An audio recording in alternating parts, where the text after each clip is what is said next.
Friends, मैं पूनम राय। आज हम लोग बाल गोविंद भगत के अगले पैराग्राफ को देखते हैं। बाल गोविंद भगत कार्तिक के महीने से फागुन के महीने तक रोज सुबह उठकर प्रभातियां गाते थे और प्रातः काल उठकर वे नदी स्नान के लिए जाते थे।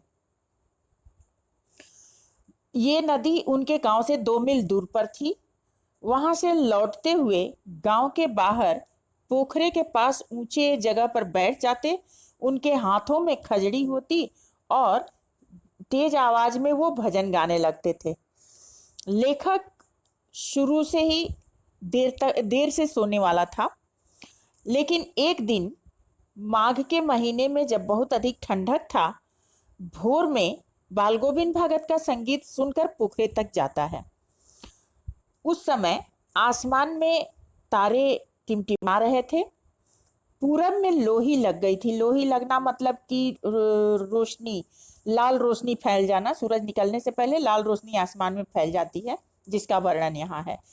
उसकी लालिमा को शुक्र तारा और बढ़ा रहा था। भोर के समय ही शुक्र तारा अकेला बचा होता है, जो चमकता है, उसकी रोशनी लाल होती है। खेत, बगीचा, घर, सब पर कोहरा छाया हुआ था। सारा वातावरण अजीब रहस्य से आवृत आवृत मतलब ढका हुआ प्रतीत होता था। उस रहस्यमय वातावरण में एक कुश पर चटाई बिछाकर पूरा मुंह की तरफ काली कमड़ी ओढ़कर बैठे हुए भगत अपनी खजड़ी लिए भजन गाते रहते थे। उनकी उंगलियां खजड़ी पर लगातार चल रही थीं और गाते हुए ये इतने मस्त हो जाते थे, इतने उत्तेजित हो जाते थे कि ऐसा प्रतीत होता था कि मानो अभी खड़े हो जाएंगे। कमली उनके शरीर से खिसक जाती थी।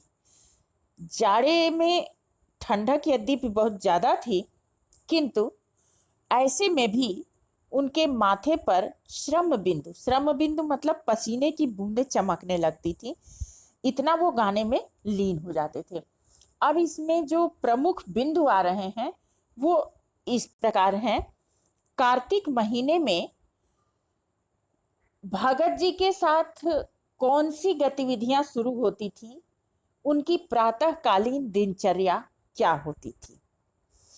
कार्तिक के महीने से बाल गोविंद भगत की प्रभातियां शुरू हो जाती थी और वे प्रातः काल उठकर नदी स्नान के लिए गांव से 2 मील दूर जाते थे। वहां से जब लौटते थे तो गांव के बाहर ऊंचे भीटे मतलब ऊंचे जगह पर बैठकर अपनी खजड़ी बजाते हुए भजन गाने लगते थे। लेखक के जीवन की कौन सी 2 विशेषताएं प्रकट होती हैं। लेखक की जो विशेषताएं दिखाई दे रही हैं वो ये कि वह कलाकार और सच्चे भक्तों का सम्मान करने वाला है। क्योंकि प्रातः काल देर से सोने वाला लेखक एकदम प्रातः काल उठ के उनके यहाँ चला जाता है और बड़ी तन्मयता से भजन को सुनता है। तो इससे ये विशेषता पता चलती है कि लेखक कलाकार और सच्चे भक्तों का सम्मान करने वाला है। संगीत के प्रति उसकी गहरी रुचि है और देर रात तक वह जागता रहता है, जिसके कारण देर तक सोता है। इस गद्यांश में भोर का कैसा वर्णन किया गया है। इस गद्यांश में भोर के वर्णन करते हुए इन पंक्तियों में कहा गया है कि कार्तिक महीने के भोर में चारों तरफ कोहरा छाया रहता है, आकाश में तारे झिलमिलाते रहते हैं, पूर्व दिशा में सूरज की लाली लगी होती है, शुक्र का तारा चमकता है, खेत, खलिहान, घर, बगीचा, चारों तरफ कोहरा छाया रहता है। वातावरण को रहस्य से घिरा हुआ क्यों कहा गया? क्योंकि कार्तिक महीने में चारों ओर घना कोहरा छाया रहता है और हर चीज कोहरे की ओट में छिपी रहती है, स्पष्ट दिखाई नहीं देती। इसलिए लेखक ने कहा कि वातावरण रहस्यमय आवरण से आच्छादित था, यानी घिर गया था। भगत जी के बैठने की मुद्रा का वर्णन किस प्रकार किया जा सकता है? तो इस गद्यांश के आधार पर हम कह सकते हैं कि भगत जी एक कुश बिछाकर उस चटाई पर पूरब की तरफ मुंह करके बैठे रहते थे, काली कमड़ी ओढ़ लेते थे, हाथ में खजड़ी लेकर भजन गाते रहते थे और उनकी उंगलियां खजड़ी पर चलती रहती थी। भगत जी के गायन का कौन सा गुण प्रभावी है? भगत जी का मस्ती और तल्लीनता में डूबा हुआ स्वर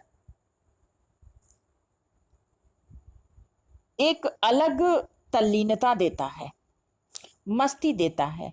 गाते हुए वे ठंड से कांपना और कोहरे के आच्छादन को भी भूल जाते हैं। गाते हुए कभी कभी वे उठकर खड़े भी हो जाते हैं, ऐसा प्रतीत होता है, तथा उनके माथे पर पसीने की बूंदें भी दिखाई देने लगती हैं। ये सारे गुण उनके गायन को प्रभावी बना देते हैं। तो आज के लिए इतना ही काफी। नेक्स्ट वीडियो में अगले पैराग्राफ के साथ मिलते हैं, तब तक के लिए धन्यवाद।